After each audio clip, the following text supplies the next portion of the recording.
Paano ako napunta rito? Parang nasa Jurassic World ako.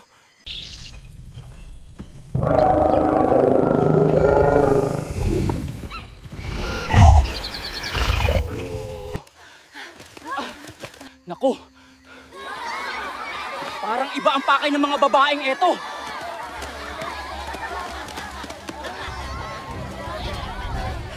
Wala na ata sila.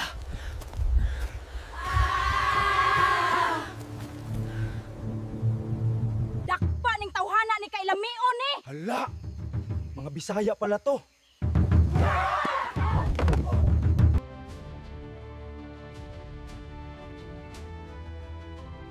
Ikaw lalaki ay hinahatulan namin na sa habang buhay na pagkabilanggo dito. At ikaw ang aming maging ama ng lahat ng anak sa kabaihan dito. Mahal na Reyna, maawa po kayo sa akin. Baka hindi ko po kakayanin ang hatol nyo. Gusto ko nang bumalik sa kasalukuyang panahon. Hindi pwede. Saka ka na lang namin pakawalan pag lumubo na ang tiyan naming lahat. Dalhin nyo na siya at ikulong!